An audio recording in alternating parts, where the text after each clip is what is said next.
Bonsoir à tous. Ce soir, nous abordons un sujet d'actualité et ô combien délicat, l'euthanasie. On parle parfois de suicide assisté, parce que nous avons une jeune en particulier en Angleterre qui a demandé, suite à une maladie incurable qu'elle avait, qui a demandé à être suicidée. Ça devient bizarre en français. Et ça a été accepté par le gouvernement anglais, donc elle a été suicidée. Donc quand on parle d'euthanasie, il faut aller jusqu'au suicide assisté. Donc c'est très complexe.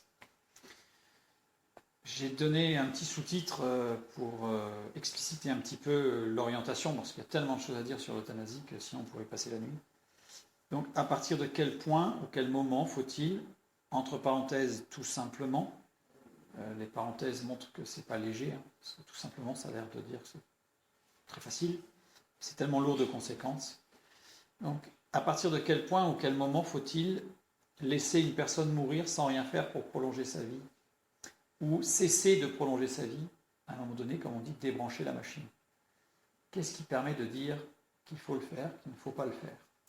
On va voir que ce n'est pas simple la réponse, évidemment, mais on va essayer de comprendre et d'avoir des éléments solides qui nous permettent de prendre une position, en tout cas, peut-être au cas par cas, mais dans tous les cas, de pouvoir se positionner, surtout quand il s'agit de proches. Parce qu'évidemment, quand il s'agit de quelqu'un de loin dont on a entendu parler aux informations, à la radio, à la télévision ou dans le journal, ça reste assez lointain et ça ne nous touche pas.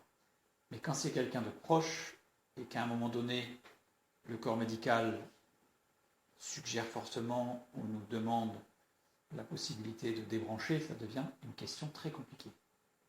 Très compliquée. Donc voilà. Alors nous allons commencer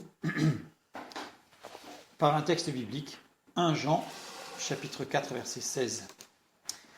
Et nous avons connu l'amour que Dieu a pour nous, et nous y avons cru. Dieu est amour, et celui qui demeure dans l'amour demeure en Dieu, et Dieu demeure en lui. J'ai commencé par ce texte, parce que très souvent, ce qui est mis en avant par rapport à l'euthanasie, c'est la souffrance. Et la souffrance est un point incompris quant à l'amour de Dieu. Dieu qui est amour laisse souffrir.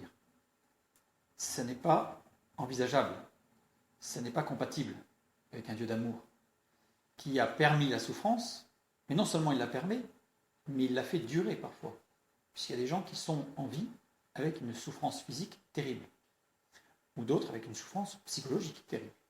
Donc dans tous les cas, ça paraît totalement incompatible. Donc j'ai voulu commencer ce thème sur l'euthanasie par d'abord une compréhension de l'amour de Dieu. Parce que sinon, on arrive vite à une incompatibilité avec notre propre raisonnement. Voilà. Dieu est amour. Dieu veut que tous les hommes soient sauvés. Ça, c'est ce qu'on entend très régulièrement, je dirais presque tous les jours. Dieu veut que tous les hommes soient sauvés. Nous savons que Dieu est souverain. Souverain, ça veut dire que rien ne lui échappe. Tout est prévu. Tout est fait par lui, pour lui, en lui. Tout. On va aller plus loin tout à l'heure. Si Dieu veut que tous les hommes, sans exception, soient sauvés, s'il le veut, alors, qu'est-ce qui va se passer? Tous les hommes seront sauvés. Si Dieu veut, alors c'est. On voit ça dans la création. Dieu dit, et ce fut.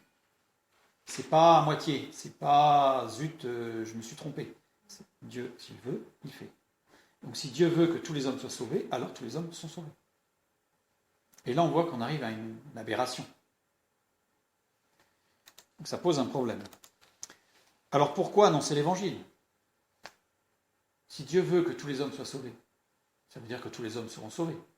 Pourquoi annoncer l'évangile? Pourquoi prier pour le salut de nos bien-aimés? Si Dieu veut que tous soient sauvés, alors tous seront sauvés. On voit qu'on arrive dans une voie sans issue, en fait, avec un gros problème. Pourquoi la sanctification? Puisque tous les hommes seront sauvés. Donc je suis sauvé. Donc à la limite, carpe diem, je fais ce que je veux. Tout ce que mes sens me dictent de faire. Mais pourtant, nous savons que tous les hommes ne seront pas sauvés. Il y a une opposition fondamentale. Alors, l'affirmation de dire que tous les hommes seront sauvés, c'est une hérésie chrétienne, une hérésie qui s'appelle l'universalisme. C'est-à-dire que tous seront sauvés, quoi qu'il arrive, quel qu'il soit. L'universalisme a abouti, pour réussir à retomber sur ses pieds, au purgatoire chez les catholiques. Comme de toute évidence, quand même, certains hommes, certaines femmes n'étaient pas sauvés depuis leur vie à leur mort, il fallait trouver un truc pour qu'ils soient quand même sauvés, donc le purgatoire. Alors certains échafaudent des théories. Dieu veut effectivement sauver tous les hommes, sans exception, mais il échoue. Là, ça fait mal. Là, ça fait mal, c'est-à-dire qu'on a des gens, des théologiens, qui sont capables de vous dire mais non, mais Dieu, lui, ce qu'il voudrait, c'est que tous les hommes soient sauvés. Il veut que tous les hommes soient sauvés. Vraiment, c'est au fond de lui, il a envie. Mais ça ne marche pas. C'est grave. Où est la souveraineté de Dieu? Je connais quelqu'un qui est comme ça, et je lui ai demandé, mais il a du mal à s'en sortir quand tu lui demandes, mais qu'est-ce que la souveraineté de Dieu? C'est-à-dire que Dieu n'est pas souverain dans ce cas-là. Position de la majorité de chrétiens. La majorité de chrétiens disent, oui, mais il y a le diable. Il empêche Dieu de réussir. Il empêche Dieu de réussir. Ça veut dire qu'en fait, il est plus fort que Dieu. Ce qui n'est pas le cas, nous le savons.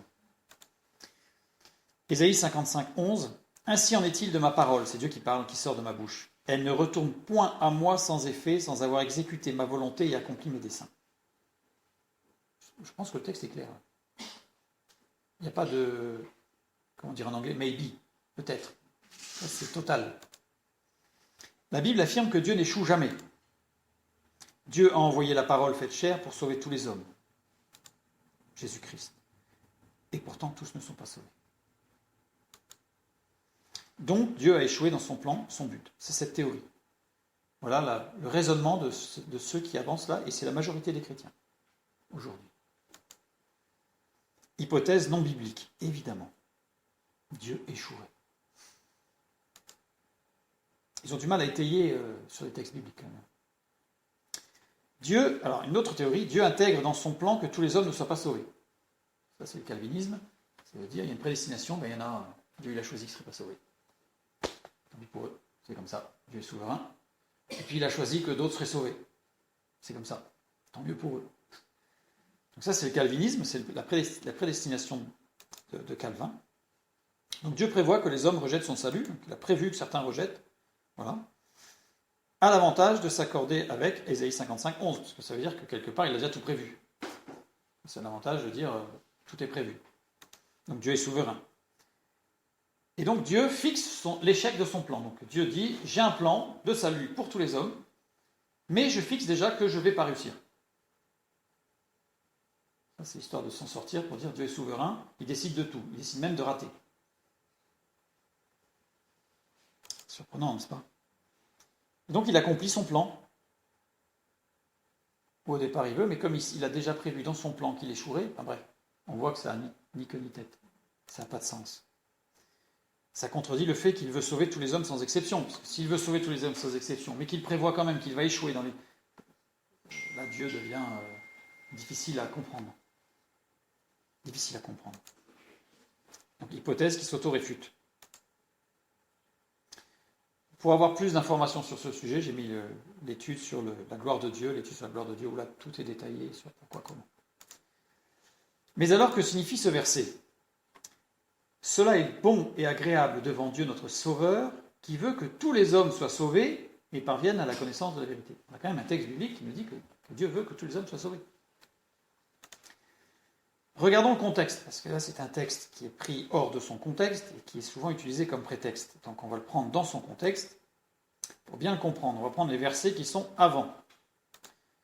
Voilà le texte. J'exhorte donc avant toute chose à faire des prières, des supplications, des requêtes, des actions de grâce pour tous les hommes, pour les rois et pour tous ceux qui sont élevés en dignité, afin que nous menions une vie paisible et tranquille en toute piété et honnêteté. Cela est bon et agréable devant Dieu notre Sauveur, qui veut que tous les hommes soient sauvés et parviennent à la connaissance de la vérité. On va le regarder de près. L'expression « tous les hommes », c'est la même qui est reprise 2 fois dans ce texte, donc que j'ai remis en grec en haut, voilà, « ouper panton anthropon ». Première utilisation, Paul nous demande de prier pour tous les hommes. demande de prier pour tous les hommes. Donc si on considère que c'est tous les hommes sans exception, ça veut dire qu'il faut prier pour tous ceux qui ont vécu, pour tous ceux qui vivent, et pour tous ceux qui vivront. Ça n'a pas de sens. Personne ne comprend cette expression ainsi. Personne ne comprend cette expression de Paul en disant qu'il faut prier pour ceux qui sont morts. C'est évident. Donc on comprend bien que là, il s'agit de parler de tous les hommes qui sont actuellement en vie. C'est la même expression, tous les hommes, dans la deuxième utilisation de l'expression, un peu plus loin dans le texte, justement que tous les hommes soient sauvés. Donc ça veut dire que ce ne sont pas, c'est exactement la même, ce ne sont pas tous les hommes qui ont vécu, qui vivent et qui vivront. Il faut comprendre tous les hommes sans distinction. Ça fait une différence. Sans distinction, qu'ils soient petits, grands, mauvais, de couleur ou pas, magnanime ou pas, Dieu veut leur salut. Il veut sans distinction, non pas sans exception, que tous soient sauvés. Donc ça veut dire qu'il va proposer à tous, quels qu'ils soient. Quels qu'ils soient. Et non tous les hommes sans exception. Ce qui n'est pas du tout la même chose. Ce qui n'est pas du tout la même chose. Comme ce fut le cas pour les exégètes jusqu'au siècle des Lumières. C'est-à-dire que quand on prend tous les exégètes, tous les pères de l'Église, tous ceux qui ont étudié la parole et qui nous ont laissé des textes fondamentaux de la doctrine, eh bien, ont toujours compris l'amour de Dieu pour tous les hommes sans distinction. C'est qu'à partir du siècle des Lumières, à partir de Descartes, Voltaire, Kant, Hobbes, c'est antique, mais je voulais dire, il m'échappe, c'est pas grave, Leibniz et d'autres, qu'on a commencé à dire sans exception. Parce que les philosophes ont dit, mais si Dieu est amour, on met que l'amour. Donc Dieu doit vouloir sauver tous les hommes. Quelle différence ? Tous les hommes sans exception, sans aucune exclusion. Tous ceux qui ont vécu, tous ceux qui vivent et tous ceux qui vivront. Si je prends tous les hommes sans distinction, sans aucune discrimination, pas du tout la même chose. Dieu aime tous les hommes sans discrimination. Quel que soit le vécu, quelle que soit la nature, méchante parfois, de certains, Dieu souhaite leur salut. Et il a mis un plan en œuvre pour leur proposer un salut à tous sans distinction. Nul n'est perdu. Nul ne peut pas avoir accès à la grâce. Personne. Tout le monde a accès à la grâce. Peu importe sa condition, son origine, son physique, son statut social ou quoi d'autre. Au verset 2, Paul nous demande de prier pour tous les hommes sans distinction. Et non pas sans exception. C'est-à-dire qu'en fait, on ne va pas prier pour tous les hommes qui sont sur la terre, parce que je ne vous raconte pas les temps de prière, surtout s'il faut les nommer en plus. Donc il va nous demander de prier sans distinction de tous ceux qui nous entourent, ceux que nous rencontrons, même s'il nous paraît, non, lui, c'est pas possible. Lui, avoir accès à Dieu, c'est pas possible. Et pourtant, il en a peut-être le plus besoin. Y compris pour ceux qui persécutaient les chrétiens, les rois et tous ceux qui sont élevés en dignité. Parce qu'à l'époque de Paul, c'était la persécution. Donc il faut prier, y compris pour ceux qui persécutent. Donc sans distinction. On ne va pas prier que pour ceux que nous aimons bien, qui sont sympathiques avec nous, qui sont drôlement sympas. Donc je prie pour eux. Par contre, les autres, non. Je prie pour tous sans distinction. Voilà. Les rois et tous ceux qui sont élevés en dignité. Il y a des points-virgules ici. Tous les hommes, non pas une virgule, mais point-virgule. Des actions de grâce pour tous les hommes, point-virgule, pour les rois et pour tous ceux qui sont élevés en dignité, afin que nous menions une vie paisible et tranquille en toute piété et honnêteté, point-virgule. Ça change tout. Dieu veut, c'est le verbe hétéo en grec, qui veut dire consentir. Donc Dieu consent à sauver tous les hommes sans distinction. Voilà littéralement la phrase. Ce n'est pas le verbe vouloir, c'est le verbe consentir. C'est une grâce. Ce texte nous dit que, par grâce, Dieu ne fait aucune discrimination. Aucune discrimination. Il veut sauver des juifs, des grecs, des riches, des pauvres, des grands, des petits, des noirs, des blancs, des hommes, des femmes, tout. Tous, sans distinction. Même le paria, Même celui qui va être cloué sur la croix, Jésus, lui a proposé le salut. Après, c'est la question de l'acceptation ou pas. Dieu amène ainsi chacun, individuellement, à prendre conscience de sa nature de pécheur. Tous sans distinction. Il n'y en a aucun, c'est ce que nous affirme la parole de Dieu, il n'y en a aucun dans l'histoire de l'humanité, aucun homme, aucune femme, qui n'a pas eu dans sa vie l'action de Dieu pour une prise de conscience de sa nature de pécheur et de pécheresse. Jusqu'à sa mort. Et on va commencer à approcher du thème. C'est-à-dire que toute personne qui est morte, ou qui est en train de mourir, Dieu nous donne la garantie qu'il s'en est occupé personnellement pour que cette personne ait accès au salut. On peut en être assuré. La parole de Dieu nous parle des seules personnes qui n'ont pas eu accès à cette grâce, qui était du temps de Noé, et il y a eu quelque chose de très particulier, que nous n'allons pas étudier ce soir, mais Jésus est allé prêcher aux morts, ce que nous dit l'Épître de Pierre, à cette période-là, parce que ces personnes-là n'avaient pas eu connaissance de la grâce et du salut possible et du pardon de Dieu. Oui, parce que le pardon de Dieu pouvait être accordé avant la venue de Jésus-Christ. Et là, je vous renvoie vers l'étude sur pourquoi Jésus est-il mort et ressuscité. Il faut bien comprendre. Donc Dieu amène ainsi chacun individuellement à prendre conscience de sa nature de pécheur et de la nécessité du pardon que Dieu veut accorder à tous sans distinction. Que l'on soit pire meurtrier, comme quelqu'un de magnanime et de bon avec les autres, nous avons besoin de la grâce et du pardon de Dieu, sans distinction. Dieu n'a pas échoué dans son plan du salut, bien au contraire. Il sauve tous les hommes sans distinction. Sans distinction, il apporte le salut, il peut sauver tous les hommes sans distinction, il consent à sauver tous les hommes sans distinction. L'objectif de Dieu n'est donc pas de sauver tous les hommes sans exception. Il nous fait la grâce de sauver tous les hommes sans distinction. Et là, on y voit l'amour de Dieu. C'est ce qui fait éclater sa gloire. La priorité de Dieu dans la création, c'est quoi? À votre avis, c'est quoi? La priorité de Dieu dans la création, c'est quoi? Genèse chapitre 1. C'est quoi le but de Dieu dans tout ça? Pourquoi il a fait tout ça? Pour sa gloire. Pas par amour. Pour sa gloire.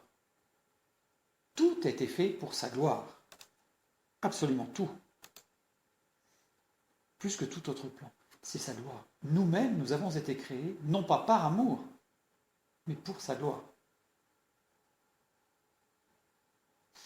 Cette idée que l'homme est au centre du plan de Dieu, c'est une position qui vient à nouveau des siècles des Lumières, des philosophes des Lumières, de la Renaissance, où l'homme est au centre de tout.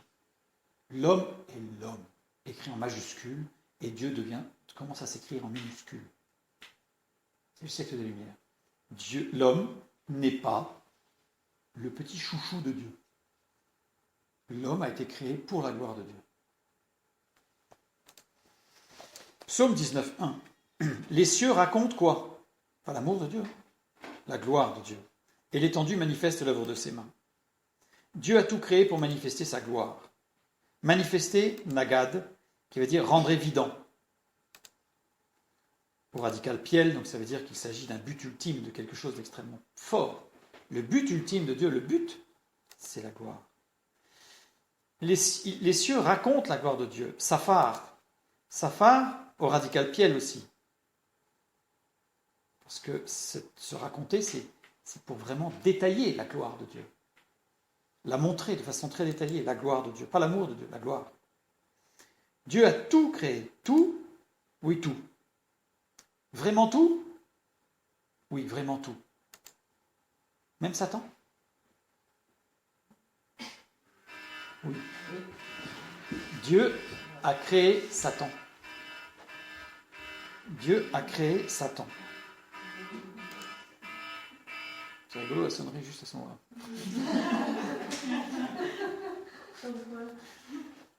Oui, même Satan. En sachant ce qui allait se passer? Oui. Dieu a créé Satan en sachant que Satan allait se révolter, que Satan allait mettre des... Enfin, essayer, dans notre vocabulaire, on va dire mettre des bâtons dans les roues, mais en fait non. Dieu a créé Satan en sachant ce qui allait se passer, oui. Pourquoi ne pas avoir détruit le diable après sa chute? Pourquoi Dieu aurait pu faire d'une parole, le diable n'existait plus? Pourquoi? Parce qu'il faisait partie de son plan. Dieu le laisserait-il vivre par amour? Parce que Dieu est amour. C'est par amour qu'il laisse vivre Satan? Non. Bien sûr que non. Non. Nous lisons, ne nous induis pas en tentation, ce serait plus simple s'il n'y avait pas de tentateur. N'est-ce pas? Mais pourquoi, puisqu'il ne peut pas se repentir? Au fait, est-ce que Satan peut se repentir? Vous savez, j'ai mis ça ici. Il a créé même l'enfer. Ce genre de questions, souvent ces questions sont posées par les enfants. Vous savez, à l'école du dimanche, c'est Pierre.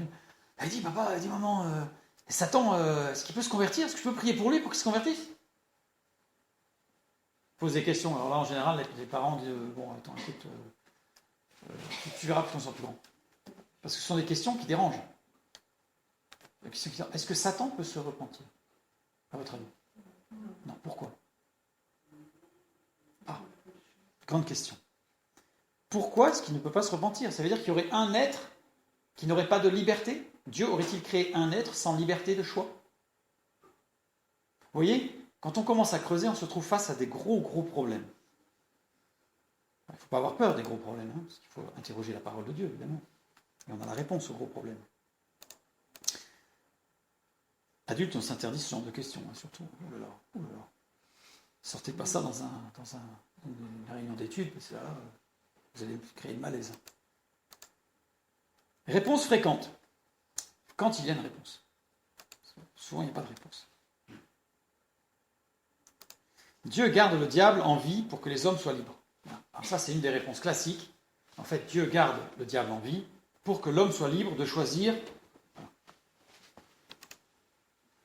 Le diable, par la tentation, il nous met face à un choix.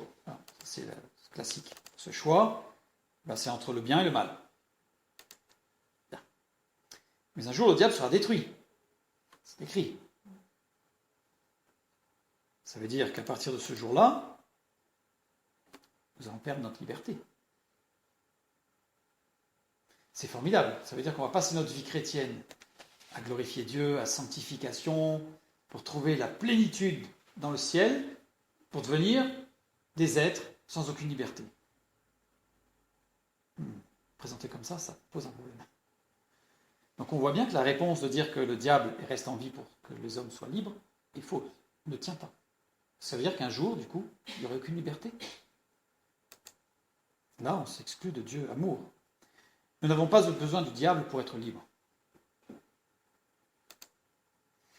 Nous avons besoin de Dieu pour être libres. Voir la vidéo sur la chute dans le jardin d'Éden, les conséquences, et là j'explique pourquoi nous avons besoin de Dieu pour être libres et que nous n'avons pas besoin du diable pour être libres, au même titre que nous n'avons pas besoin du diable pour être tentés. Le diable nous tente, mais il n'est pas le seul, nous-mêmes, nous nous autosuffisons dans ce domaine. On continue. La raison de la création et de la survie du diable ne se trouve pas en l'homme, elle se trouve en Dieu. Parce que tout se trouve en Dieu. Ça surprend. Hein. La raison de la création et de la survie du diable se trouve en Dieu et non pas en l'homme. Pourquoi? Parce qu'il manifeste au maximum la gloire de Dieu. Et oui. Sans le diable, Dieu aurait moins de gloire. Comment Dieu justifierait-il sa justice parfaite, sa sainteté totale, sa colère, entre guillemets, parce que ce n'est pas de la colère.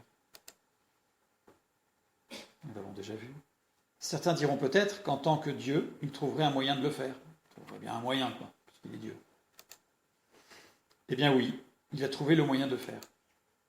Le diable, le péché. pour manifester sa gloire. Dieu utilise le diable pour accomplir sa volonté dans ce monde. Romains 9, 18. Ainsi, il fait miséricorde à qui il veut et il endurcit qui il veut. Choquant, hein. Ça, c'est un texte choquant.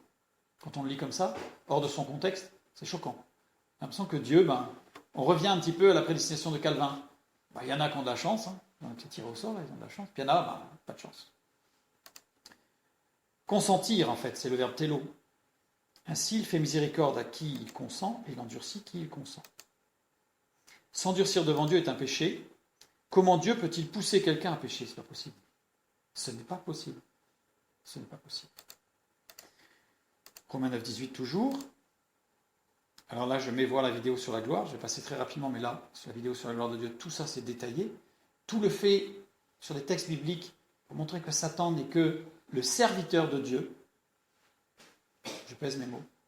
Satan n'est que le serviteur de Dieu dans tout ce qu'il fait. Satan ne peut rien faire sans que Dieu lui dise OK ou non. Rien. Sinon Dieu n'est pas souverain. Deux exemples qui illustrent cette question.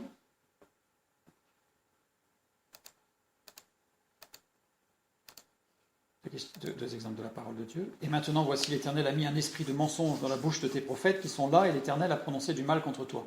Là, on se dit, oh là là, c'est un contre-exemple, ça. Regardons bien, lisons ce qui précède. Et un esprit vint se présenter devant l'Éternel et dit, moi, je le séduirai. L'Éternel lui dit, comment? Je sortirai, répondit-il, et je serai un esprit de mensonge dans la bouche de tous ses prophètes. L'Éternel dit, tu le séduiras, tu en viendras à bout, sors et fais ainsi. Donc là, qu'est-ce qui se passe? Il s'agit d'un esprit de mensonge émanant d'un démon qui demande l'autorisation à Dieu d'intervenir. S'il n'a pas eu l'autorisation, il n'intervenait pas. C'est-à-dire que Dieu est souverain. Dieu est souverain. Pourquoi est-ce possible? Parce que Satan n'était pas encore tombé du ciel. Ça, on l'a déjà vu. On le voit dans Luc 10. Jésus leur dit, je voyais Satan tomber du ciel comme un éclair. C'est justement l'œuvre de Jésus-Christ qui a ramené Satan sur terre. Dieu consent, veut, car cela accomplit pleinement sa volonté et son plan. Et dans Josué, Deutéronome, car c'est du Seigneur que venait l'endurcissement de leur cœur à faire la guerre à Israël, afin que celui-ci puisse le vouer à l'interdit, sans lui faire grâce et les réduire comme le Seigneur l'avait ordonné à Moïse. En refusant le message de paix, les ennemis se retrouvent sans la protection de Dieu. Parce que nous voyons dans le Deutéronome, justement, que dans la conquête de Canaan, Dieu avait dit, vous proposerez la paix à tous ces peuples, et s'ils la refusent, alors là, affrontement. Tous ceux avec qui il y a eu affrontement, c'est ceux qui ont refusé la paix. À partir du moment où ils refusaient la paix avec le peuple de Dieu, eh bien, il n'y avait plus la protection de Dieu sur l'alliance possible. L'ennemi peut intervenir, Dieu ouvre la porte en disant, ils ont refusé. Au même titre que le salut, Dieu propose le salut. Si on refuse le salut, c'est ça le péché contre le Saint-Esprit, parce que c'est le Saint-Esprit qui convainc de pécher. Et à partir du moment où, malgré la conviction reçue du Saint-Esprit, on refuse le salut, ça veut dire qu'on refuse la grâce offerte, je dirais révélée par le Saint-Esprit. C'est le péché du Saint-Esprit, c'est le seul qui ne peut pas être pardonné, puisque, de fait, pour être sauvé, il faut accepter le salut. Donc refuser le salut, c'est impardonnable dans le sens où on ne peut pas outrepasser ce refus. Tout simplement. Je reviens sur notre Romains 9, 18, pardon. Donc Dieu revendique totalement son rôle souverain dans tout ce qui se passe. Dieu ne pêche pas, Dieu ne fait pécher personne, évidemment. Donc Dieu ne tente personne. Le diable pêche, l'homme pêche en cédant à la tentation, mais pas Dieu. Dieu a créé le diable, Dieu garde le diable en vie, Dieu autorise le diable à endurcir un cœur, Dieu est la cause de toute chose. Mais non l'acteur de toute chose. Il est la cause de toute chose. Voir l'étude sur la souveraineté de Dieu pour bien comprendre tout ça. Dieu a tout conçu avant la fondation du monde. Tout. Le résultat est exactement ce qu'il voulait. Il n'y a pas d'erreur. Même la chute, ce n'est pas une erreur. Tout est exactement le résultat de ce qu'il voulait. Dieu est souverain, omniscient. Le diable est son ouvrier qui accomplit la tâche qu'il lui a attribuée, même dans la mort. Il n'a aucune Il ne faut aucune autonomie. Le diable n'a aucune autonomie. Il n'a aucune liberté. Il ne peut prendre aucune initiative. Rien. Tout ce qu'il fait est prévu par avance dans l'œuvre parfaite de Dieu. Vous savez, ça remet beaucoup de choses en cause dans les théologies modernes de certains chrétiens et de certaines églises. On voit Satan partout. Quand on considère que Dieu est souverain, que Satan ne fait que obéir à Dieu, ça remet beaucoup de choses en cause. Jean 11, 14. Après avoir entendu cela, Jésus dit : cette maladie n'est point à la mort, mais elle est pour la gloire de Dieu, afin que le Fils de Dieu soit glorifié par elle. La maladie aussi. Romains 14, 11. Car il est écrit : je suis vivant, dit le Seigneur, tout genou fléchira devant moi et toute langue donnera gloire à Dieu. Toute langue.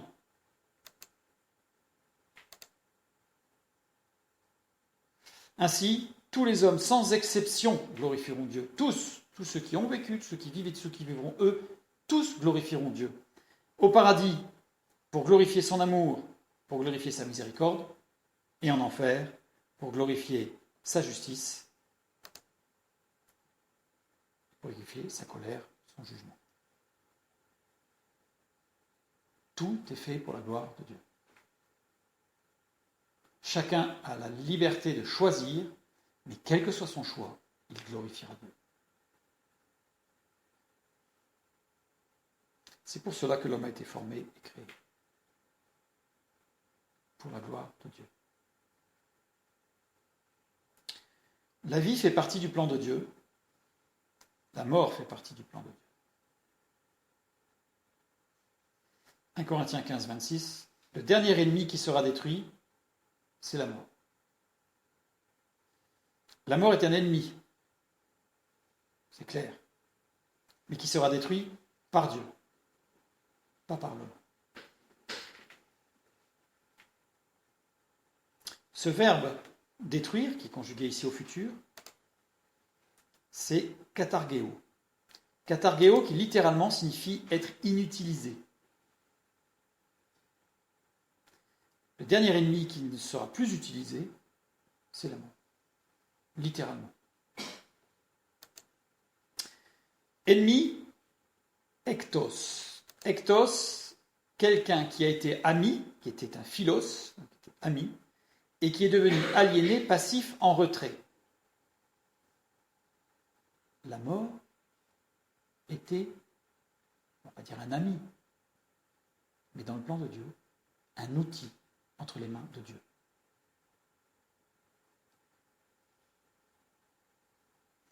Le dernier ennemi, eschatos. Eschatos, on voit eschatologie. Eschatos, qui veut dire le plus loin dans le temps, dans l'espace. Celui qui est le plus loin. Donner la mort à quelqu'un qui souffre n'est pas du ressort de l'homme.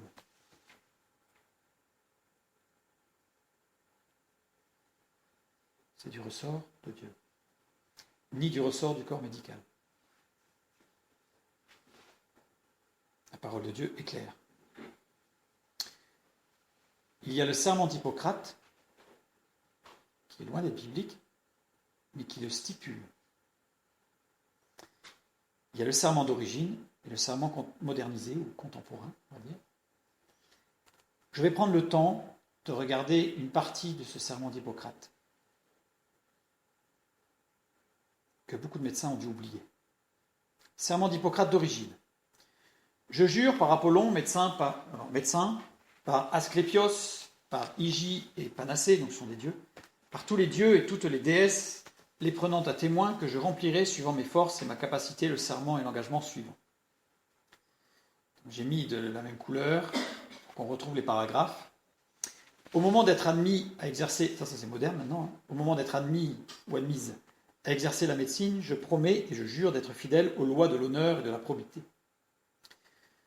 Ensuite, on a tout un paragraphe que je ne lis pas, mais qui ne se retrouve pas dans le serment d'Hippocrate moderne, parce que c'est un paragraphe qui dit qu'il s'engage à enseigner son savoir et à retourner vers son maître s'il découvre de nouvelles choses et enseigner son savoir, et uniquement à des gens qui sont dans ce domaine du savoir.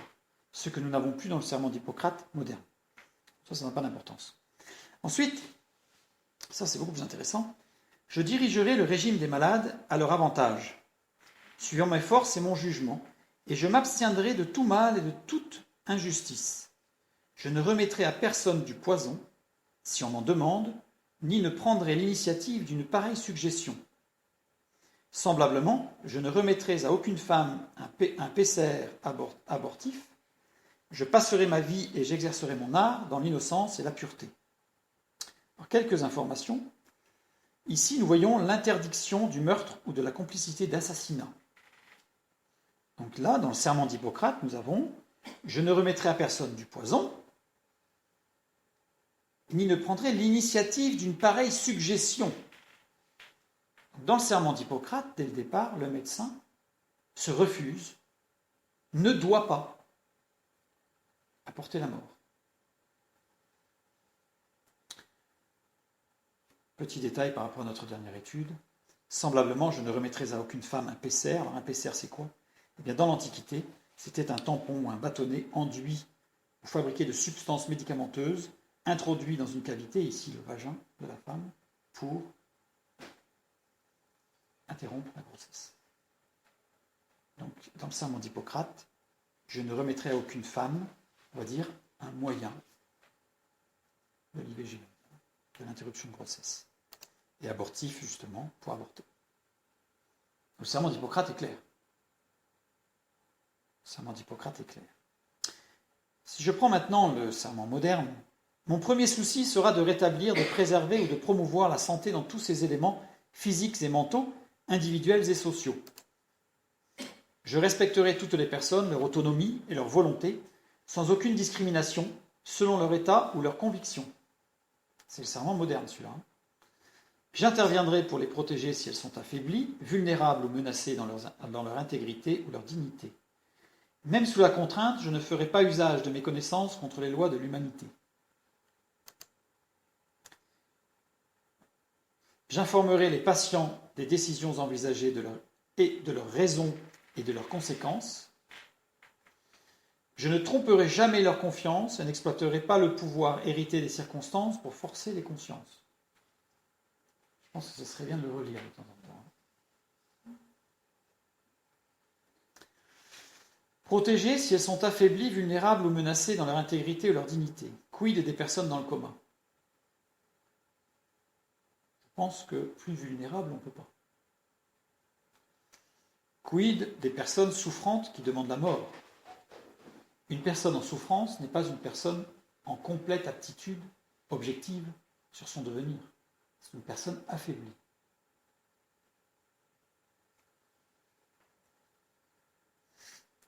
J'informerai les patients des décisions envisagées, de leurs raisons et de leurs conséquences. Ça reste encore à développer. Je ne tromperai jamais leur confiance et n'exploiterai pas le pouvoir hérité des circonstances pour forcer les consciences. Quelqu'un qui est dans le coma, on fait quoi ? On fait comment ?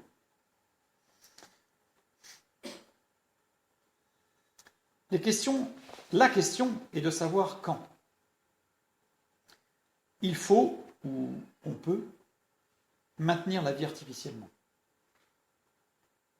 C'est ça la question. Ou quand il faut, ou on peut, arrêter de maintenir la vie artificiellement. Là est la question. Surtout avec les progrès techniques modernes. Pourquoi ? Parce que nous avons des critères aujourd'hui qui existaient d'ailleurs, on va le voir, et aujourd'hui il a fallu établir d'autres critères pour savoir où on s'arrête, où on commence. L'état d'inconscience, c'est le premier critère. Il faut que la personne soit dans un état d'inconscience, qu'on puisse dire on arrête la machine. Tant que la personne est dans un état de conscience, on n'arrête pas les machines. Qu'est-ce que l'inconscience ? Abolition de la vie de relation. L'état d'inconscience, c'est quand la personne n'est plus capable de rentrer en relation avec une autre, en communication. Que ce soit par un mouvement de l'œil, par un mouvement de la main, par une parole, par un souffle, par un rictus, peu importe. À partir du moment où il n'y a plus de communication, on parle d'inconscience. Alors il existe plusieurs stades. On a le coma stade 1, aussi appelé stade de l'obnubilation, capable de répondre à des stimuli douloureux. Alors, par des mouvements ou des grognements. C'est-à-dire que si on vient pincer ou avec une aiguille piquée, on peut avoir des réflexes en fait on retire, ou surtout, le plus probant, c'est quand la personne repousse l'élément agressant, ou grogne. C'est-à-dire qu'elle n'est pas capable de parler, mais elle émet un son qui montre qu'il y a une correspondance entre l'agression, la douleur, et la réponse. Donc ça, on est dans le coma stade 1. Ensuite, il y a un coma stade 2. Disparition de la capacité d'éveil. Ça veut dire quoi? Ça veut dire réaction inappropriée aux stimuli douloureux et communication impossible. C'est-à-dire qu'en fait, on émet quelque chose qui vient faire mal, et la personne va réagir de façon totalement inappropriée, ou pas au bon moment. Donc il y a des réactions, mais qui ne sont pas en corrélation avec les stimuli. Donc, ça veut dire qu'il n'y a plus de communication entre la personne dans le coma et la personne extérieure qui essaye de voir dans quel stade elle se trouve. Coma stade 3, appelé coma profond ou coma carus. Aucune réaction aux stimuli douloureux. Là, il n'y en a aucune. Ce n'est pas qu'elle n'est pas appropriée, il n'y en a aucune. Possible apparition de troubles végétatifs. Alors, le trouble végétatif, des fonctions végétatives, c'est-à-dire des fonctions, je dirais, primaires ou principales de vie, c'est-à-dire respiration, rythme cardiaque, entre autres. On peut considérer, dans certains cas, le tube digestif aussi. Coma stade 4, qu'on appelle le coma dépassé, est un état de mort cérébrale. Mort cérébrale, les fonctions vitales, respiration, circulation, nutrition, ne sont plus maintenues que par des moyens artificiels. C'est-à-dire si jamais on débranche, là, il n'y a plus. Là, il n'y a plus. Critères requis pour le prélèvement d'organes dans un but de transplantation. En fait, on stipule qu'il faut que la personne soit dans un état de mort cérébrale pour considérer qu'on puisse prélever les organes. Alors ça pose un petit problème, je fais juste une petite parenthèse sur le don d'organes et le prélèvement, parce que beaucoup de personnes qui sont prélevées, eh bien, il faut les attacher, alors qu'elles sont en mort cérébrale, les attacher ou leur donner des sédatifs pour pouvoir les prélever parce qu'ils se mettent à bouger dans tous les sens. Ce sont des corps qui sont considérés morts. On a un autre exemple, c'est l'exemple de Vincent Lambert, dont on a beaucoup parlé. Vincent Lambert, lequel on a arrêté d'alimenter en considérant qu'il était dans un état de mort cérébrale, et donc que ses fonctions vitales végétatives ne fonctionnaient plus. Or, au bout de plusieurs semaines qu'il n'était pas alimenté, eh bien, il était toujours vivant. Donc, ça veut dire que son corps réagissait au jeûne d'une façon tout à fait appropriée. Donc, d'après les critères, il n'est pas un mort cérébral. D'après les critères, il serait à la limite dans le coma stade 2, dans le stade 3, mais a priori, il est même avant. Or, on veut le débrancher. Donc, on voit qu'il y a quand même un problème. Je ferme la parenthèse. Avant, dans le temps, comme on dirait, il y a quelques dizaines ou centaines d'années, l'arrêt des fonctions organiques, en particulier la respiration et l'automatisme cardiaque, c'est-à-dire le cœur qui bat, était le signe, cet arrêt l'arrêt des fonctions organiques était le signe de la mort de la personne. À partir du moment où la personne ne respirait plus et qu'il n'y avait plus de pouls, on considérait qu'elle était morte.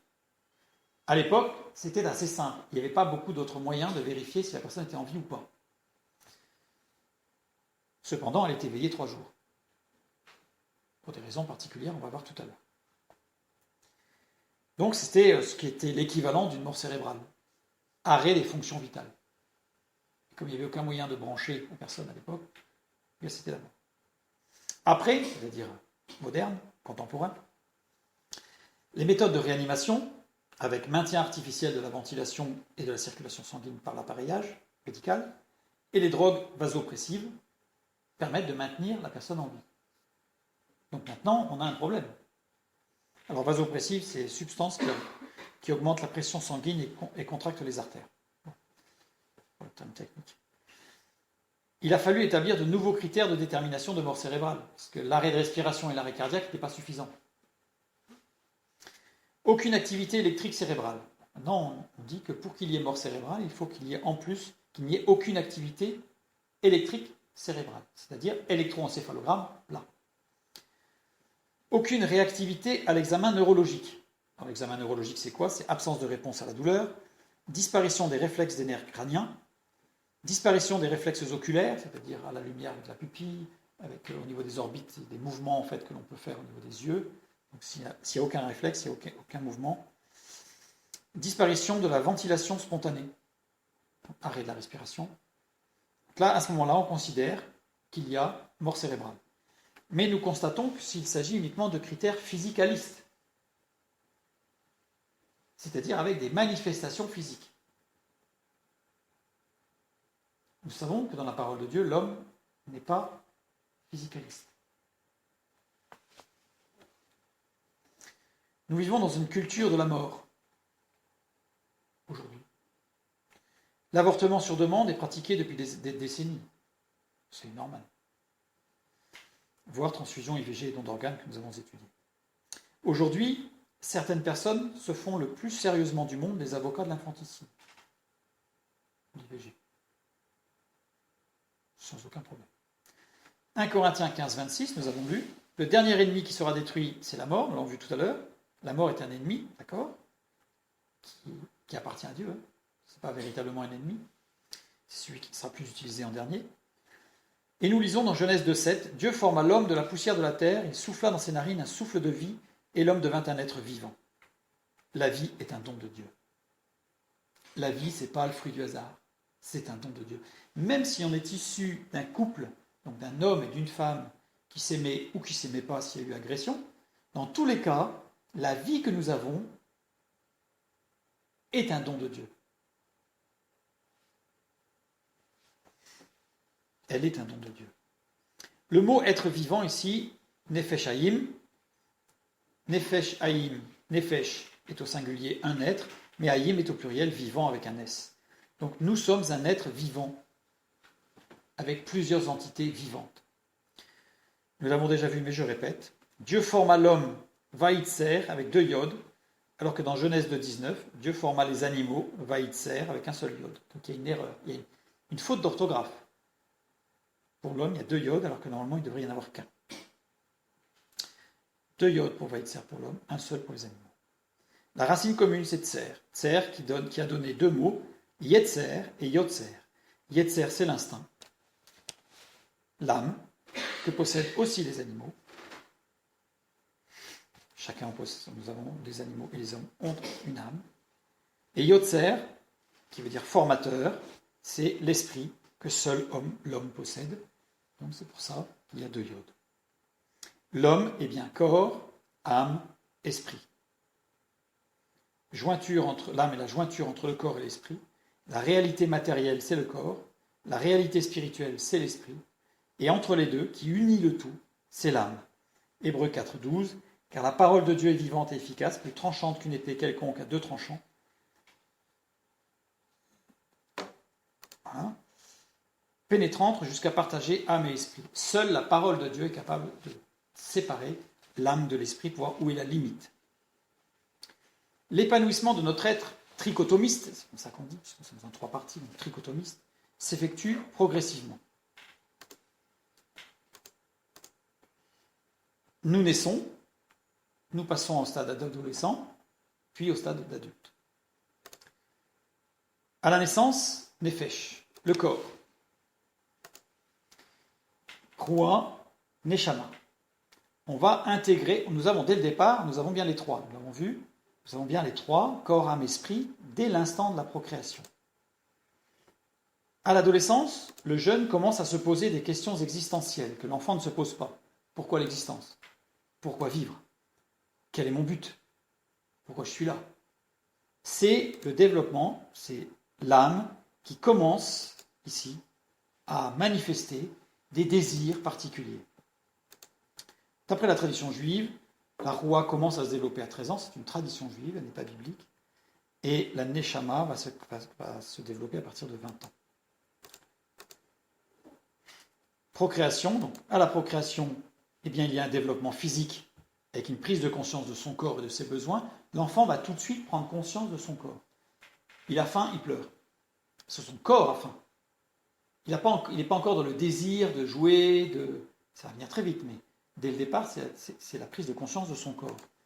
Puis très vite va se développer, je dirais, petit à petit, développement moral, conscience du bien et du mal, et enfin développement spirituel avec l'aspiration des besoins de l'esprit. Donc c'est un développement qui se fait progressivement. La nefesh, le corps, la roua, l'âme, et la neshama, l'esprit, existent dès la conception. Avec ENT, c'est mieux, existent. Dès la conception. Donc, dès le départ, il y a les trois. La roua, le corps et l'âme ont des besoins et des envies. Okay, ça commence par le corps, puis l'âme va se développer, elle existe, mais elle va se développer pour amener des désirs qui sont liés au corps, désirs de sucre, désirs de, je sais pas, qui vont être liés au sens. Et la neshama, qui va se développer, qui va prendre un peu plus de temps à se développer. L'âme et l'esprit ont des besoins et des envies qui sont des besoins spirituels. La nécessité de trouver la paix, trouver l'amour, donc qui sont d'origine spirituelle. Pour avoir plus d'informations, voir l'étude sur de la naissance à la mort, etc. Pour avoir toutes les informations sur ce sujet.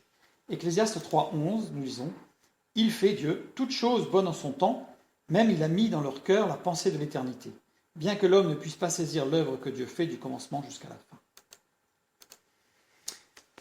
Ça, on voit la naissance, on est passé rapidement, mais tout le développement sur le développement de l'être en trois parties, qui va se développer, se former pour devenir une stature adulte, où les trois sont liés les uns aux autres. L'extinction de notre être trichotomiste s'effectue progressivement aussi. Et là, je parle de la mort. C'est-à-dire que notre être va s'éteindre de façon progressive. Nous avons vu que l'établissement de l'être se fait de façon progressive, et par effet miroir, eh bien, ou de reproduction plutôt, on va avoir la même chose. Donc la vie, là c'est l'inverse, on va vers la fin de vie, donc tout ce qui est avant la flèche, c'est la vie, et on arrive en fin de vie, voilà, début de la fin de vie. À un moment donné, c'est le début de la fin, comme on dit. Mort physique, la nefesh, le corps, qui s'éteint. Extinction des besoins du corps, des fonctions végétatives. C'est-à-dire qu'à un moment donné, voilà, le cœur va s'arrêter, la respiration va s'arrêter, alors ça peut se faire de façon très violente, ça peut se faire de façon très lente.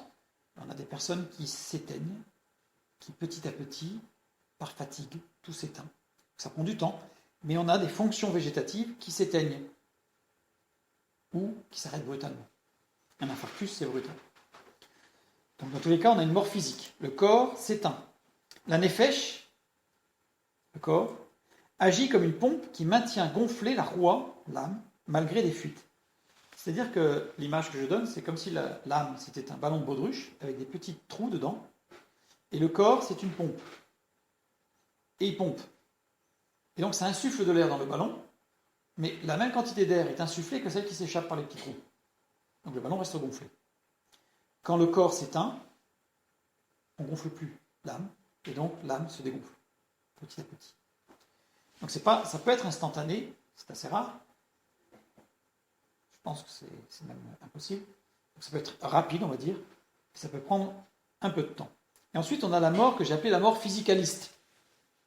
Physicaliste, c'est-à-dire l'arrêt de l'électroencéphalogramme, l'arrêt du magnétoencéphalogramme, donc des champs magnétiques émis par le cerveau. Donc là, on est physicaliste, on n'est plus dans le corps. Il se passe quelque chose et ça s'arrête. On sait, par expérience, que les personnes qui décèdent sur les tables d'opération, et celles qui décèdent en particulier lors d'opérations chirurgicales au niveau de la neurologie, donc qui sont suivies au niveau du cerveau pendant l'opération, on sait que le corps s'éteint, ça arrive, et le cerveau va mettre plusieurs minutes, voire plusieurs heures à s'éteindre, alors qu'il n'est plus oxygéné. Parce qu'on mesure encore une activité. Alors l'électroencéphalogramme s'arrête rapidement, mais le magnétoencéphalogramme est très long à s'arrêter. Donc il y a encore une activité qui va prendre du temps. C'est notre ballon de baudruche, c'est l'âme. Et au moment où le corps s'est éteint, eh bien la souffrance physique n'est plus.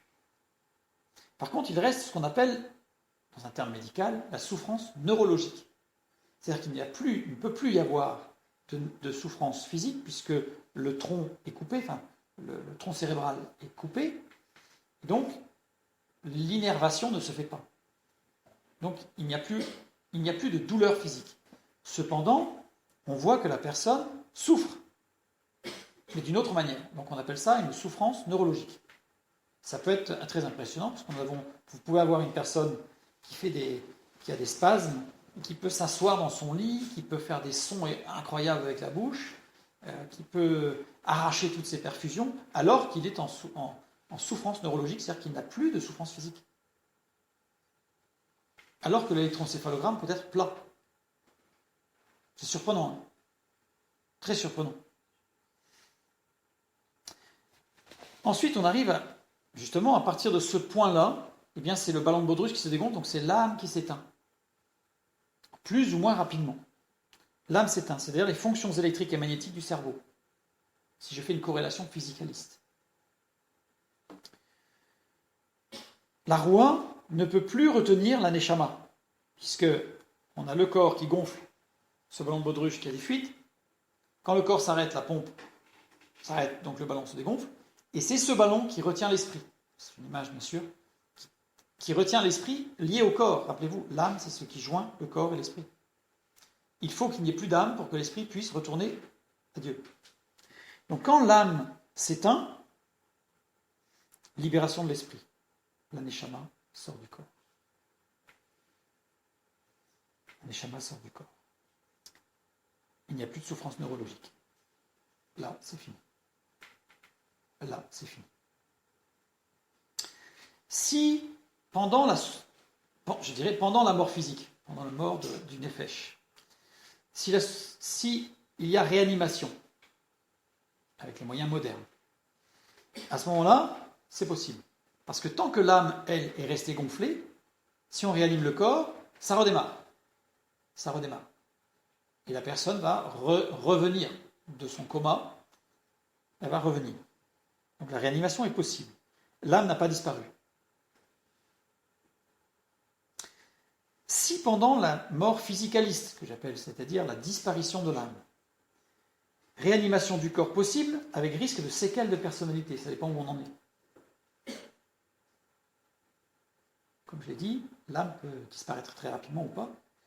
Si elle a disparu et qu'on réanime le corps et que le corps y redémarre, ça sera un légume, c'est-à-dire un corps sans âme.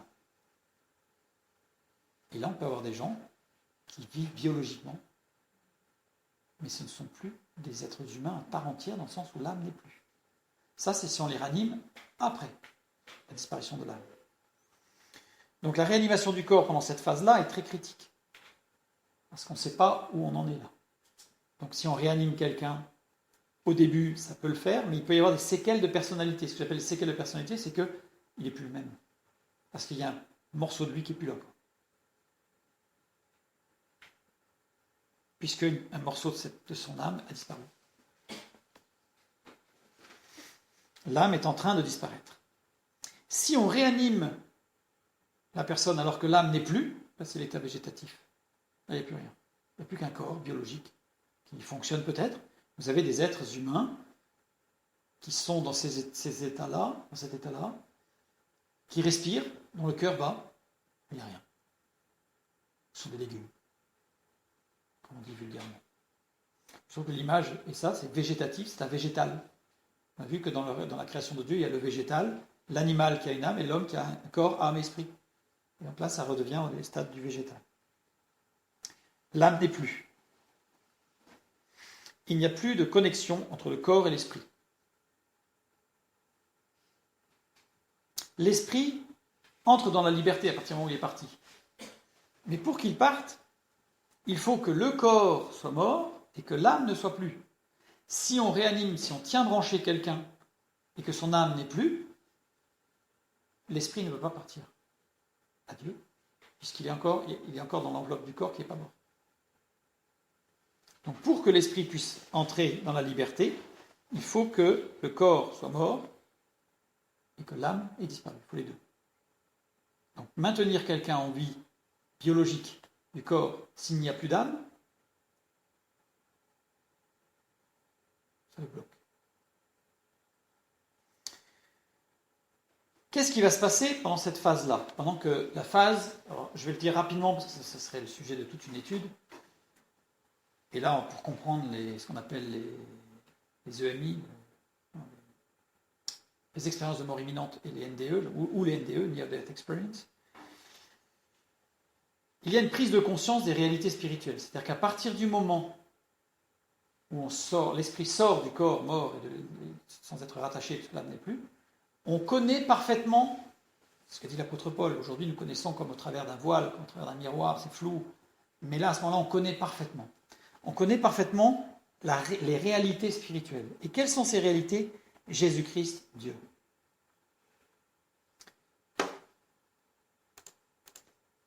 La présence de Dieu. La connaissance. On rentre dans un autre monde, quelque part, c'est pas un autre, parce que c'est le même, c'est notre monde est baigné dans celui-là, dans le monde spirituel, mais on rentre dans un état, dans un état de connaissance des réalités spirituelles du royaume de Dieu. Et le désir de demeurer dans cet état, parce que c'est un état de totale liberté. Soit Dieu renvoie dans le corps, c'est les gens qui ont fait ces expériences de mort imminente, mort cérébrale, qui sont morts, l'esprit est parti, et Dieu a la toute-puissance. Dans ce processus, il n'est pas lié au temps, donc à l'entropie, donc au désordre. Donc lui est capable de renvoyer un esprit dans son corps, d'où les résurrections. Ou Dieu renvoie cet esprit, ce qu'on avait appelé des EMI ou des NDE,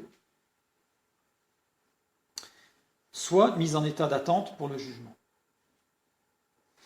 Ce qui est important, c'est de comprendre que les personnes qui ne sont pas sauvées, qui ne connaissent pas Christ, qui l'ont refusé avant, etc., tous les cas de figure, que ce soit bouddhiste, musulman, peu importe, tous ceux qui ont fait des IME et des NDE, dans cette phase-là, rentrent dans cet univers de réalité spirituelle. Donc, d'un seul coup, ils réalisent la réalité du monde spirituel, la réalité de Dieu, du Fils de Dieu, Jésus-Christ. Alors, ils ne vont pas forcément reconnaître Jésus-Christ, mais tous vont voir un être de lumière, un être aimant, ils vont tous avoir cette connaissance, cette prise de conscience totale, puisqu'ils sont dans l'esprit, donc dans le royaume de Dieu. Et donc, ils arrivent à cette connaissance. S'ils reviennent sur Terre, Dieu le dit, c'est pas ton temps que tu retournes. Il ne pourra pas revenir avec toute cette information parce qu'elle est trop grande pour être contenue dans un corps, donc dans notre cerveau, dans notre mémoire, donc ça va être perdu. Une grande partie va être perdue. C'est pour ça qu'on a beaucoup de gens qui font des expériences où c'est surprenant. On se dit, mais il n'est pas chrétien et pourtant il a eu une expérience de béatitude quelque part. En fait, c'est simplement parce qu'il rencontre les réalités spirituelles. S'il est renvoyé dans son corps, ça continue pour lui sur Terre. Et s'il n'est pas renvoyé, à ce moment-là, il va rentrer dans une autre phase, qui va être la phase de l'attente du jugement dernier, où là, il va avoir une connaissance peut-être d'autres réalités spirituelles. Alors certains expérimentent l'enfer. Certains disent expérimenter l'enfer. Bon, ceux que j'ai lus jusqu'à présent sur les NDE qui manifestent l'enfer me laissent extrêmement sceptique. Je ne vais pas affirmer, je n'étais pas avec eux, mais fort heureusement pour moi. Mais ce que j'en ai lu me laisse extrêmement sceptique parce que les descriptions faites ne correspondent en rien aux descriptions de la parole de Dieu sur l'enfer. Pour moi, il s'agit tout simplement d'une manipulation ou de quelque chose d'autre. Je ne vais pas rentrer dans les détails ce soir, ce n'est pas le sujet, mais je suis très très sceptique, pour ne pas dire plus. La connaissance de la réalité spirituelle, c'est la connaissance du royaume de Dieu. Satan n'est rien, Dieu est tout. Quand on rentre dans la connaissance du monde spirituel, on rentre dans la connaissance de tout, Dieu. Pas de Satan. Continuons. La phase de disparition de l'âme prend au maximum 3 jours. Je ne vais pas le démontrer parce que ce serait très long. Et c'est l'une des raisons fondamentales pour laquelle Jésus est resté dans le tombeau 3 jours et 3 nuits, parce que pour montrer qu'il était mort. Et pas dans une phase de mort physique est en train de connaître une mort physicaliste, comme je l'ai appelé. Il est mort. Donc c'est-à-dire qu'il est resté 3 jours dans le tombeau, donc il est mort. Son corps était mort, ça a été vu, puisque quand la lance a percé le côté, il y a eu de l'eau et du sang. Or, on sait très bien que quand on perce le côté, à ce niveau-là, on va percer une poche au niveau du cœur qui se remplit d'eau par un œdème uniquement quand la personne est morte. Donc le fait qu'il y ait eu de l'eau est un témoignage qu'il était physiquement mort. Et le fait qu'il soit resté 3 jours, ça veut dire que son âme n'était plus. Donc il a pu dire aux femmes qu'il a vues dans le jardin, je retourne au Père. Voilà, l'esprit retourne au Père. Ecclésiaste 3, 11. Comme nous l'avons vu tout à l'heure, il fait toutes choses bonnes en son temps. Même il a mis dans leur cœur la pensée de l'éternité, bien que l'homme ne puisse pas saisir l'œuvre que Dieu fait du commencement jusqu'à la fin. Nous avons presque terminé. Je vais revenir parce que souvent on parle de la souffrance, quand on parle de l'euthanasie, quand on parle de l'assistance à la mort. Mais l'amour cherche à diminuer la douleur. Alors on a compris que l'amour de Dieu recherchait la gloire de Dieu. Et on reprend ce texte, parce que souvent il est ressorti, Dieu est amour. Alors pourquoi tant de souffrance? Pourquoi des enfants souffrent-ils? Première question. Quelle est la nature de l'amour de Dieu? Le verbe amour, enfin le mot qui est Dieu est amour, est un verbe, agapéo, dont on a fait un nom, agapé. L'amour agapé. Il y a 7 degrés de l'amour. En grec, il y a 7 degrés de l'amour. Porneia, du grec pornéo, prostituée, on voit ce que ça veut dire. L'amour est dévorant, on attend de l'autre qu'il nous nourrisse. Ça, c'est la définition de porneia. Donc la pornographie tire sa source ici, c'est-à-dire que l'autre doit nous nourrir dans nos sens, et donc dans une sorte de passion qui nous-mêmes nous attise. C'est le porneia. Ensuite, on a le pathos, souffrance, passion. L'amour est passionné, possessif. Il s'agit d'une demande inquiète, obsessionnelle et addictive. Ensuite, nous avons le éros qui est désir d'essence. L'amour est désir. Dès que l'autre sort de cette illusion de perfection, on ne l'aime plus. Voilà, on projette sur l'autre. Ça, c'est éros, érotique. On projette sur l'autre des choses qui ne sont peut-être pas, mais on le projette, et le jour où on se rend compte qu'elles ne sont plus ou qu'elles ne sont pas, eh bien on en change. Éros. Philia, amitié. L'amour est amical, non parce qu'il exclut le désir, mais parce qu'il apprend à le découvrir, de part et d'autre, et à le dire, afin que chacun puisse l'entendre et s'entendre. Ça, c'est philia. Storgé, amour familial. Donc, l'amour est tendresse, pas seulement douceur, mais aussi tension, tendre vers l'autre, être attentif, attentionné. Donc, c'est ce qu'on a dans le foyer, entre le couple, les enfants. Ça, c'est le storgé. Nous avons le charis, grâce, faveur. L'amour est grâce. Le bonheur d'être ensemble est un cadeau. Cet accord profond permet d'être pleinement l'un avec l'autre. Le quotidien prend toute sa saveur, sa teinte, de cette folie qui nous permet d'élargir l'horizon, d'aller vers l'inconnu. Ça, c'est plutôt ce qui va relier l'homme et la femme dans le couple. Et agapé.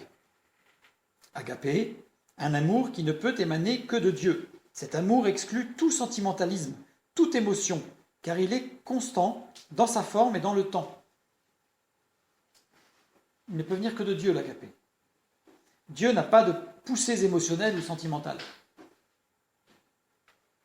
Cependant, cet amour n'est pas froid et distant, puisqu'il porte la notion d'accueil chaleureux et de partage. C'est l'amour de Dieu. Agape. Alors certains définissent 10 grades, donc j'en ai mis 7, d'autres ils parlent du maniapathé, entre pathos et eros, et de l'harmonia, euonia, voilà, c'est pour l'anecdote. Voir le sujet, Dieu est amour, alors pourquoi tant de souffrance, pour avoir beaucoup plus d'informations sur ce sujet qui est bien détaillé. Matthieu chapitre 22, Jésus lui répondit, « Tu aimeras le Seigneur ton Dieu de tout ton cœur, de toute ton âme, de toute ta pensée, c'est le premier et le plus grand commandement. » Dans le verbe aimer qu'il utilise ici, c'est agapéo. Donc ça veut dire que c'est quelque chose qui est impossible à l'homme. Donc il dit, tu aimeras, en utilisant un verbe, c'est pas possible. Ce que je te demande de faire, c'est pas possible. Évidemment, c'était pour interpeller cette personne, pour l'amener à prendre en considération qu'il y avait une demande de Dieu, en fait. Il fallait demander à Dieu. Dieu ne nous commande pas d'être émotionnel ou sentimental. pas émotionnel, sentimental. Émotionnel. Une émotion est une réaction psychologique et physique à une situation, issue des sens.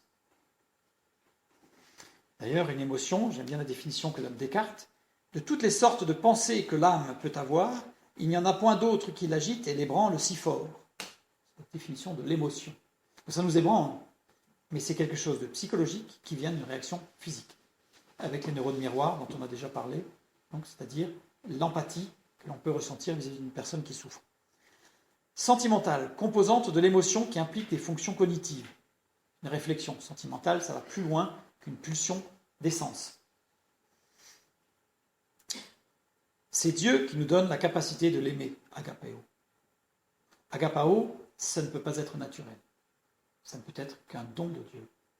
Quand on accepte le salut, alors on accepte l'agapé, que l'on pourra manifester vers Dieu, mais aussi vers ses frères et sœurs en Christ, et ensuite, plus loin même, qui pourra déborder sur sa famille, sur ses collègues, etc., mais dans une relation particulière.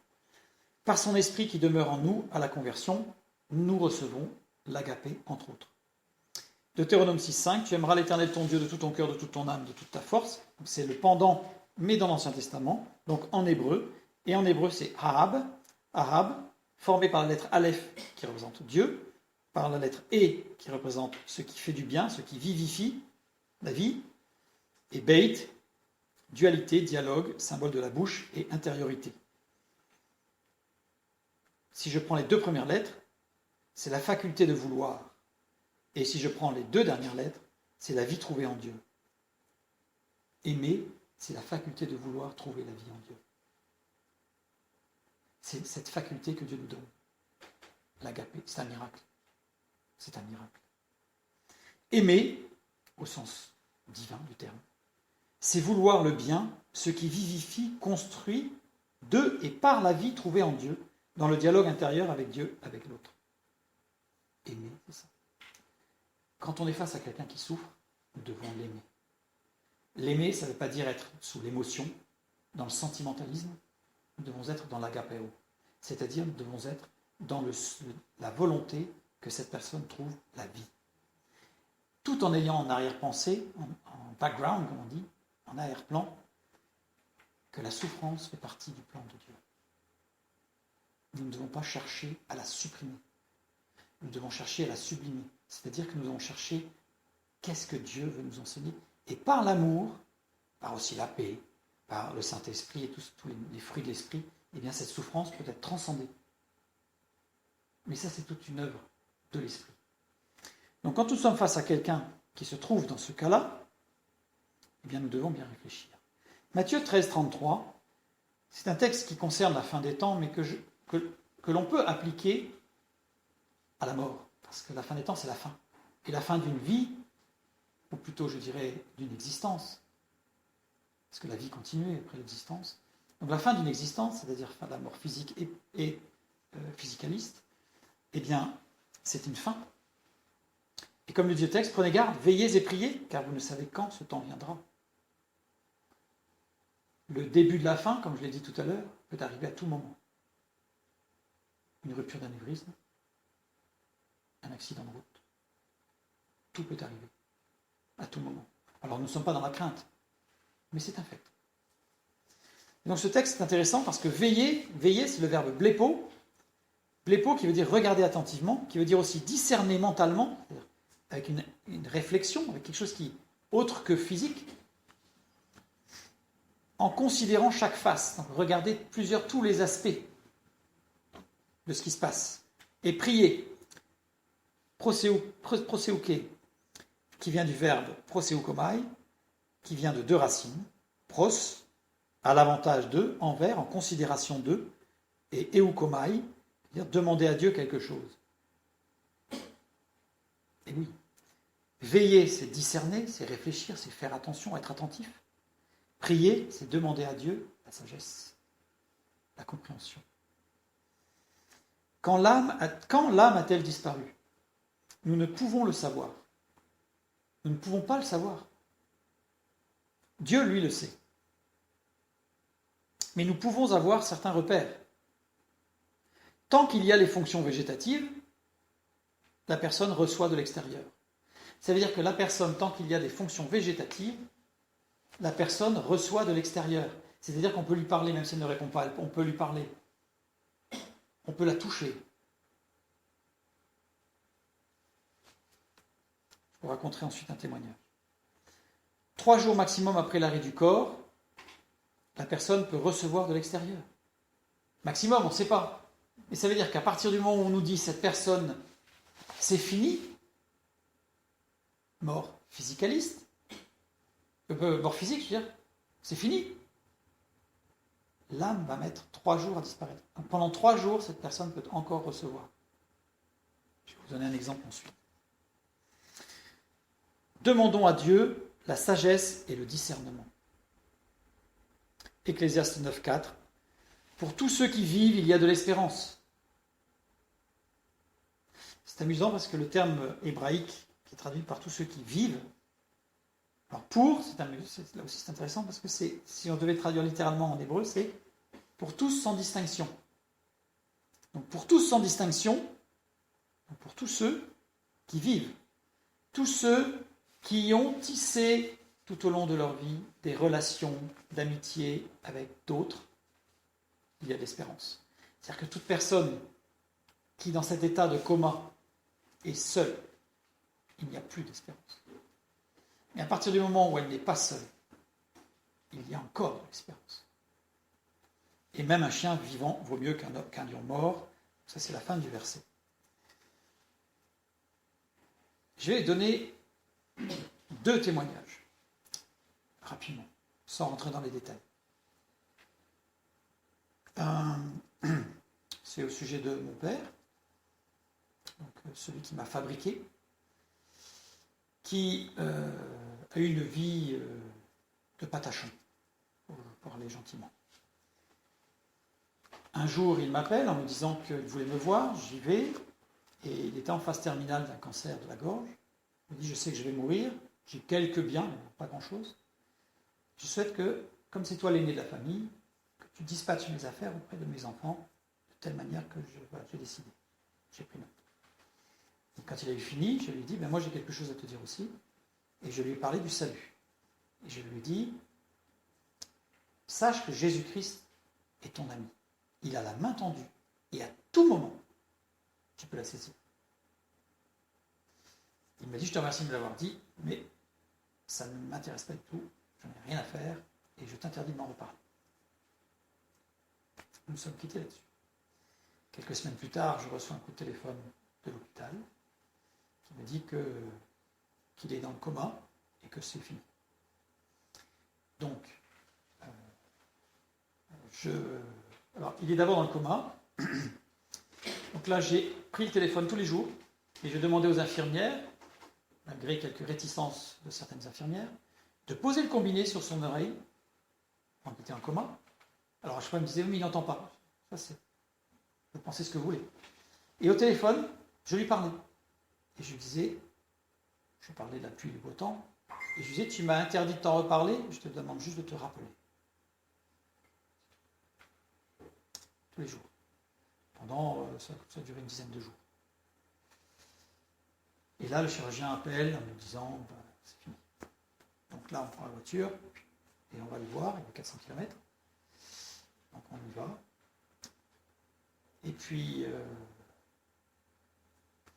curieusement, j'ai une demi-sœur qui a mis du temps à venir parce qu'elle était dans les bouchons sur Paris. Et quand elle est arrivée, donc le chirurgien dit, vous inquiétez pas, il ne partira pas tant que sa fille ne sera pas là. Alors qu'il était considéré comme déjà mort. Quand elle est arrivée, en effet, elle a pu aller le voir et quelques secondes après, c'était terminé. Bon, il vivait avec une femme à cette époque-là, parce qu'il était séparé de ma maman depuis très très très longtemps,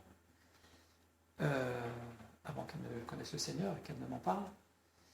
Et la femme avec qui il était me prend à part et me dit, qu'est-ce que tu as dit à ton père?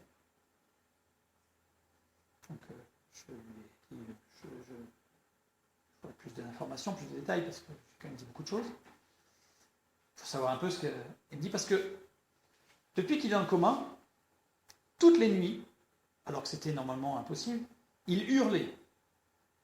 Il était en sueur, les plus forts sédatifs ne faisaient rien, il arrachait toutes ses pertes, il arrachait tout. Il hurlait. Les seuls mots compréhensibles, c'était « je souffre », il y a du feu, je souffre. Et il y a 3 jours, alors qu'il était en coma, en pleine nuit, il s'est assis, très calme. Et il a simplement dit, et Eddie avait raison, c'est un ami. Et il s'est endormi. Et les 3 derniers jours, il n'a eu aucun sédatif. Plus rien. Les infirmières disaient, c'est bizarre, on dirait qu'il dort. On dirait qu'il est heureux. Je sais que je le reverrai. Nous étions dans la phase encore où l'âme n'avait pas disparu. Voyez. Donc, un deuxième témoignage sur avec quelqu'un d'autre qui a été en souffrance neurologique, puisqu'il y a eu un accident du travail, et donc qui physiquement était perdu, et donc était branché sur une machine qui l'aidait à respirer et qui maintenait la circulation sanguine. Et je suis allé le voir pendant 9 jours, tous les jours, pendant 2 ou 3 heures tous les jours. Je lui chantais des cantiques. Je lui lisais la parole de Dieu. Je priais avec lui. Vous savez, avec quelqu'un qui est dans le coma, rester 3 heures pour parler, c'est long. Mais, soutenu par la prière de frères et sœurs, et j'ai pu lui parler, et lui parler du salut, et lui parler de Jésus-Christ. Voilà. Et à chaque fois, les chirurgiens me prenaient pour un fou, me disaient, c'est n'importe quoi, il n'entend pas. Un jour, je suis allé le voir, parmi ces 9 jours, et je lui dis, à chaque fois, je lui disais, bonjour, jovial, belle journée aujourd'hui, alors, qu'est-ce que tu as fait cette nuit? Et j'allais voir les relevés cardiovasculaires, tous les relevés qu'il y avait en fait. Je regardais, je disais, non, tu nous as fait des choses aujourd'hui. Et je repère qu'à 11h du matin, il y a un pic au niveau de toutes ces activités végétatives. Il est monté. Je vais voir les infirmières, je leur dis, qui est venu le voir à 11h? Elle me dit, personne. Je lui dis, je suis désolé, mais il a réagi. Elle me dit, non, c'est pas possible, il est en souffrance neurologique, il est en coma profond, il ne peut pas réagir. Moi, je vous dis, qui est passé? Alors, il y a une autre infirmière qui passe, et, ah oui, il y a un ami à lui, qui s'appelle, alors, donnez le nom, je connaissais bien, qui est passé, et me dit, il est passé à 11h05. Exactement. Et j'ai su qu'il était resté à peu près 20 minutes, parce que, et au bout de 20 minutes, il est retombé. Donc, il y avait une communication. Et au bout des 7 jours, c'est même ça, 7 jours, il a pleuré. Alors les infirmières viennent me voir et me disent, c'est pas possible. En souffrance neurologique, ça veut dire que le tronc cérébral est coupé, donc il ne peut pas pleurer. Les glandes lacrymales ne peuvent pas fonctionner. Et il a pleuré. Et depuis qu'il a pleuré, il n'y a plus aucun sédatif. Mais il était beau, il souriait. Elle me disait, c'est à croire qu'il n'est plus en souffrance neurologique. Je leur ai dit, mais il n'est plus en souffrance du tout. Parce qu'il a accepté Jésus-Christ pendant les 7 jours de coma. Et au 9e jour, nous avons pu prendre la décision avec le corps médical de débrancher les machines. Et avec son épouse, de débrancher la machine. Parce que nous savions que maintenant, c'était bon. Le temps était venu pour qu'il retourne au Père. Donc c'est cette sagesse-là qu'il faut demander à Dieu, c'est-à-dire qu'il faut se placer dans la prière. Rien n'est perdu, mais rien n'est gagné. Parce que Dieu propose le salut à tous, sans distinction. Et nous sommes des témoins. Nous n'avons pas à convaincre, nous avons à apporter la lumière. Et pendant cette phase-là, pendant la phase que j'appelle la mort physicaliste, il y a encore une intervention possible. Donc, débrancher quelqu'un, c'est un acte qui peut être terrible, c'est un acte qui peut être aussi libérateur. C'est pour ça que je dis qu'il n'y a pas de réponse. Alors évidemment, si je reviens sur le suicide assisté, là il est hors de question, bien entendu, puisque là, la personne est dans son état de conscience, donc ça ne devrait même pas être envisageable. Mais par contre, il faut suivre cette personne qui est en souffrance. Ça, c'est un fait. Ça, c'est un fait. Que Dieu vous bénisse et à bientôt.